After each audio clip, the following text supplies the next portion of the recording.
Hi friends, welcome to Honey's well. అందరూ ఎలా ఉన్నారు? I hope everyone is good. నేను కూడా చాలా బాగున్నాను. ఈరోజు మన రెసిపీ ఏంటంటే ఉప్మాలో చాలా వెరైటీస్ చూసుంటారు. This is the different upma అనమాట.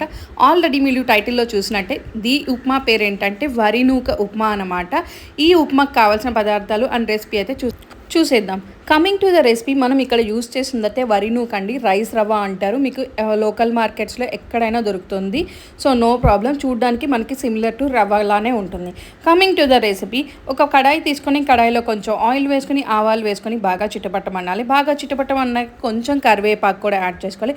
ఇవి కూడా బాగా చిటపట్టమన్నాక శనగపప్పు అయితే వేసుకోవాలి. శనగపప్పు కూడా బాగా రోస్ట్ అయిపోవాలి. కరివేపాకు కొంచెం బ్లాక్ అవుతుందని నేను పక్కకైతే మూవ్ చేసుకున్నాను.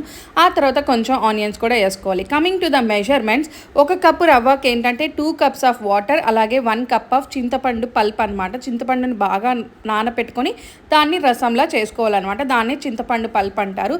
సో ఆ ఆనియన్స్ అయితే బాగా వేగిన తర్వాత కొంచెం పసుపు, అలాగే కొంచెం ఉప్పు, కొంచెం ఎండుమిర్చి కూడా యాడ్ చేసేసుకొని వాటర్, అలాగే మనం పల్ప్ ఏదైతే చేసుకున్నామో అది కూడా యాడ్ చేసేసుకొని బాగా బాయిల్ చేసుకోవాలి.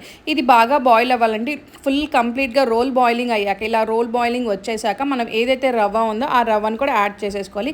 రవ్వ కూడా యాడ్ చేసుకుంటే ఒక 15 మినిట్స్లో మనకి ఉప్మా అయితే రెడీ అయిపోతుందండి. చాలా చాలా ఈజీ ప్రొసీజర్ ఉంటుంది.